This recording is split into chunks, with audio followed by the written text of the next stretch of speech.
manusia informasi, ide dari desa ke kota maupun sebaliknya. Satu proses pemindahannya orang ke suatu tempat biasanya didahului oleh penyebar informasi melalui berita, iklan, media televisi, internet, dan media sosial.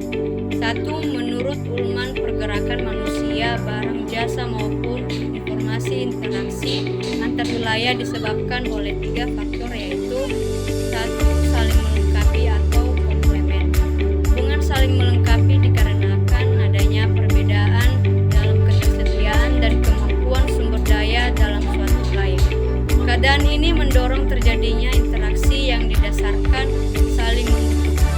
Seluruh interaksi tersebut timbul akibat adanya perbedaan potensi wilayah kota ke desa. Kedua, kesempatan untuk saling bereferensi. Kesempatan untuk saling bereferensi adalah suatu alternatif perantara yang dapat menghambat timbulnya interaksi antar wilayah atau dapat suatu persaingan. Jenis-jenis interaksi dan geografi antara lain: A.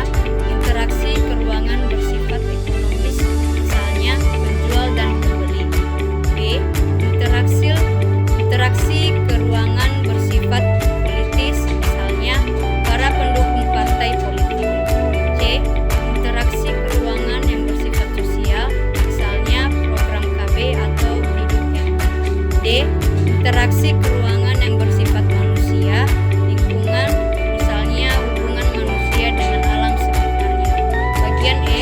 Terakhir, interaksi keruangan yaitu hubungan antar manusia dengan manusia atau manusia dengan lingkungannya, misalnya manusia di desa dan kota. Ketiga, kemudahan pemindahan dalam ruang adalah kemudahan pemindahan dalam ruang bergantung pada A. Jarak mutlak dan jarak relatif antara tiap-tiap wilayah. B. Wilayah transportasi. C. Kemudahan dan kelancaran prasarana transportasi antara wilayah. 4. Pola pergerakan perkembangan kota. A. Gerakan penarik atau sentripetal. Gerakan sentripetal adalah gerakan penduduk dari daerah pinggiran kota atau desa menuju kota. B. Gerakan pendorong atau sentrifugal. Gerakan sentrifugal adalah gerakan penduduk dari kota menuju desa. C. Gerakan ulang-alik atau lateral. Meningkatnya kebutuhan lahan dan terbatasnya lahan di pusat kota, maka kegiatan penduduk berkembang ke daerah pinggiran kota. Daerah pinggiran kota disebut urban free area.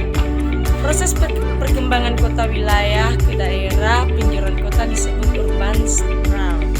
Menurut Yunus 2005, perkembangan kota di daerah pinggiran terdapat 3 tipe, yaitu 1. Tipe konsentris, yaitu perkembangan kota merepet ke seluruh pinggiran kota secara merata. 2. Tipe memanjang, yaitu perkembangan kota mengikuti sepanjang jaringan jalan di daerah pinggiran kota. 3. Tipe meloncat, yaitu perkembangan kota yang tumbuh terpisah seolah-olah meloncat dari kota utama. Wilayah pinggiran kota merupakan wilayah yang sangat dinamis dibandingkan dengan bagian dalam kota maupun wilayah desa.